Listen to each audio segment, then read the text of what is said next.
মেয়ে তো অ্যাডাল্ট না, মানে প্রাপ্তবয়স্ক না, কোর্টে কিভাবে এফিডেভিট হয়?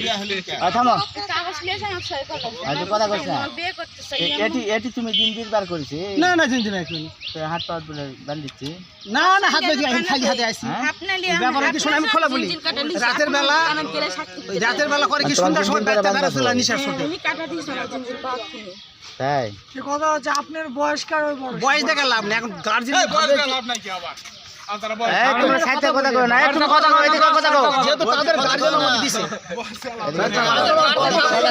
তুমি কি ওর সাথে ভাত খাবে? করে খাবে? করে না খাও তাহলে তোমার তো ওই ভাত আছে নাকি? তোমার বয়স কত? 19 বছর। 17। আপনার বয়স কত? 48 হোক হয়েছে আর কি। প্রশ্ন করো। আপনার যে মেয়ে তো অ্যাডাল্ট না, অ্যাডাল্ট মানে প্রাপ্তবয়স্ক না, ব্যাপার হচ্ছে মেয়েটা একটা বিয়ে হয়েছিল, বাচ্চাও আপনি হয়েছিল। কোন কোর্টে হচ্ছে এফিডেভিট করে বিয়ে নগা করছেন?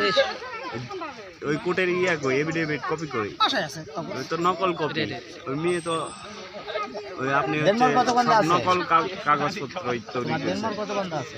নকল গান যেটা মানে করতে করে সেটা মানে গার্জিয়ান আর বসে মানে হয়েছে, এটা বুঝে বিলিত ভাবে সেটা এখন ভাবে হয় না। আপনি যে কাগজই দেখেন এটা হচ্ছে ভুয়া কাগজ হবে, ওর তো হচ্ছে বয়সই হয়নি। মেয়েটাকে একবার বিয়ে হয়েছিল। তুমি ভাত খাবে না তো নাকি? বলছে তো কারণ এখন যেন খাবে কাজ করে যদি করে থাকবে চিন্তা নাই।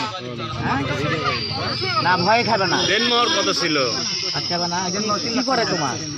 3 লক্ষ টাকা। মারপিট করে? মারপিট করে জিন্দিটা হাত পা বেঁধে তুমি যেন বেড়াতে না পারো এই করে শুনছো?